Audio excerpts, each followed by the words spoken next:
بسم اللہ الرحمن الرحیم۔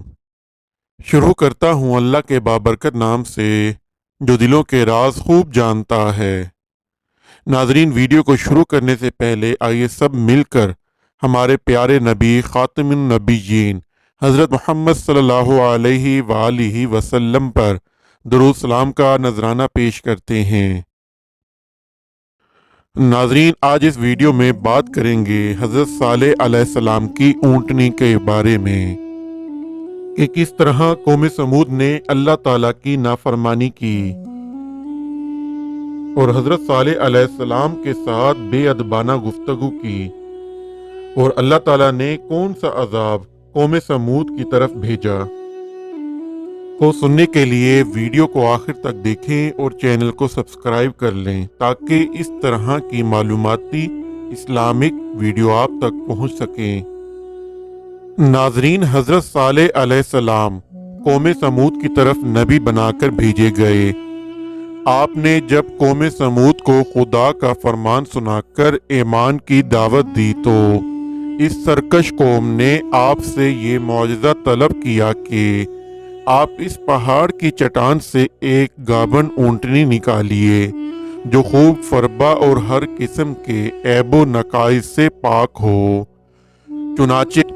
آپ نے چٹان کی طرف اشارہ فرمایا تو وہ فوراً ہی پھٹ گئی، اور اس میں سے ایک نہایت ہی خوبصورت و تندرست اور خوب بلند قامت اونٹنی نکل پڑی جو گابن تھی، اور نکل کر اس نے ایک بچہ بھی جنا، اور یہ اپنے بچے کے ساتھ میدانوں میں چرتی پھرتی رہی۔ اس بستی میں ایک ہی تالاب تھا جس میں پہاڑوں کے چشموں سے پانی گر کر جمع ہوتا تھا۔ آپ نے فرمایا کہ اے لوگو، دیکھو یہ معجزہ کی اونٹنی ہے، ایک روز تمہارے تالاب کا سارا پانی یہ پی ڈالے گی اور ایک روز تم لوگ پینا۔ قوم نے اس کو مان لیا۔ پھر آپ نے قوم سمود کے سامنے یہ تقریر فرمائی کہ اے میری قوم، اللہ کو پوجو، اس کے سوا تمہارا کوئی معبود نہیں۔ بے شک تمہارے پاس تمہارے رب کی طرف سے روشن دلیل آئی، یہ اللہ کا ناکہ ہے تمہارے لیے نشانی، تو اسے چھوڑ دو، اللہ کی زمین میں کھائے اور اسے برائی سے ہاتھ نہ لگاؤ کہ تمہیں دردناک عذاب آئے گا۔ چند دن تو قوم سمود نے اس تکلیف کو برداشت کیا کہ ایک دن ان کو پانی نہیں ملتا تھا، کیونکہ اس دن تالاب کا سارا پانی اونٹنی پی جاتی تھی۔ اس لیے ان لوگوں نے طے کر لیا کہ اس اونٹنی کو قتل کر ڈالیں گے۔ چنانچہ اس قوم میں قدار بن سالف، جو سرخ رنگ کا بھوری آنکھوں والا اور پستہ قد آدمی تھا، اور ایک بری عورت کا لڑکا تھا، ساری قوم کے حکم سے اس اونٹنی کو قتل کرنے کے لیے تیار ہو گیا۔ حضرت صالح علیہ السلام منع ہی کرتے رہے، لیکن قدار بن سالف نے پہلے تو اونٹنی کے چاروں پاؤں کو کاٹ ڈالا، پھر اس کو ذبح کر دیا، اور انتہائی سرکشی کے ساتھ حضرت صالح علیہ السلام سے بے ادبانہ گفتگو کرنے لگا۔ چنانچہ اللہ تعالیٰ کا ارشاد ہے کہ پس ناکہ کی کوچیں کاٹ دیں اور اپنے رب کے حکم سے سرکشی کی، اور بولے اے صالح، ہم پر لے آؤ جس کا تم وعدہ دے رہے ہو اگر تم رسول ہو۔ قوم سمود کی اس سرکشی پر عذاب خداوندی کا ظہور اس طرح ہوا کہ پہلے ایک زبردست چنگھاڑ کی خوفناک آواز آئی، پھر شدید زلزلہ آیا جس سے پوری آبادی اتل پتل ہو کر چکنا چور ہو گئی، تمام عمارتیں ٹوٹ پھوٹ کر تہس نہس ہو گئیں، اور قوم سمود کا ایک ایک آدمی گھٹنوں کے بل اوندھا گر کر مر گیا۔ قرآن مجید میں اللہ تعالیٰ نے فرمایا ہے کہ تو انہیں زلزلہ نے آ لیا تو صبح کو اپنے گھروں میں اوندھے رہ گئے۔ ناظرین، حضرت صالح علیہ السلام نے جب یہ دیکھا کہ پوری بستی زلزلوں کے جھٹکوں سے تباہ و برباد ہو کر اینٹ پتھروں کا ڈھیر بن گئی اور پوری قوم ہلاک ہو گئی، تو آپ کو بڑا صدمہ ہوا۔ اور آپ کو قوم سمود اور ان کی بستی کے ویرانوں سے اس قدر نفرت ہو گئی کہ آپ نے ان لوگوں کی طرف سے منہ پھیر لیا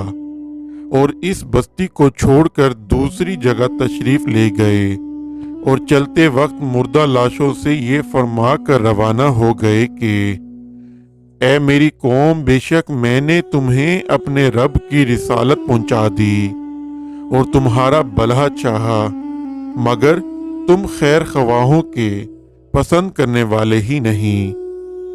اس عذاب سے یہ ہوا کہ قوم سمود کی پوری بستی برباد و ویراں ہو کر کھنڈر بن گئی اور پوری قوم فنا کے گھاٹ اتر گئی کہ آج ان کی نسل کا کوئی انسان روئے زمین پر باقی نہیں رہ گیا۔ ناظرین، اس واقعے سے یہ سبق ملتا ہے کہ